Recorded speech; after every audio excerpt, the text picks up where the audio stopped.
ভাই হুম। কলা গাছটা দেন, কলা গাছটাকে হেলে কি দেন।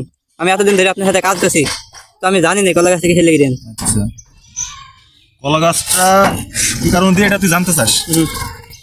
আসলে ঠিক আছে, তুই অনেকদিন ধরে কাজ করছিস আমার সাথে, তোকে কিন্তু এটা জানা দরকার আছে। এই কলা গাছটা যদি আমরা দিই, শহরে কিন্তু কাগজ দেয়। তো কাগজ দিলে কি হয়, কাগজ দিলে পরে ওই রাজমিস্ত্রি পয়েন্টগুলো ঠিকভাবে পায় না, না পাওয়ার কারণে শহর শহর অঞ্চলে যেখানে কলা গাছ পায় না, মিস্ত্রিতে কিন্তু ম্যাক্সিমাম মিস্ত্রি কিন্তু কাগজ দেয়।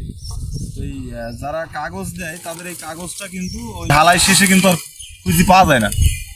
এখন কি হয়, রাজমিস্ত্রি পয়েন্টটা মেরে দিয়ে চলে যায়, তখন আমাদের হয়ে যায় বিপদ ওই পয়েন্ট খুঁজতে যাই। তো কলার গাছটা দিলে ও অটোমেটিকলি পচবে, পচার পরে ঢালাই শেষে যখন প্লাস্টার হবে সহজে এই পথটা কিন্তু ক্লিয়ার হয়ে যাবে। আর ক্লিয়ার হয়ে গেলে রাজমিস্ত্রিরও ভালো, আবার আমাদের জন্য ভালো, আবার বাড়িওয়ালার জন্য ভালো, কারণ বাড়িওয়ালার ছাদটা আর ভাঙা লাগবে না। এই পয়েন্ট খুঁজে না পারলে কিন্তু ছাদও ভাঙতে হয়, অনেক সময় পানি দিয়েও পাওয়া যায় না। এটা হলো এই কাজ।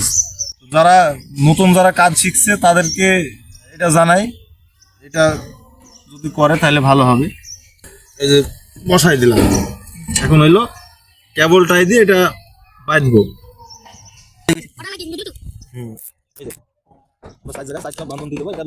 এইভাবেই কিন্তু থেকে যাবে, এইভাবেই কিন্তু থাকবে, ঠিক আছে, কোনো সমস্যা নেই।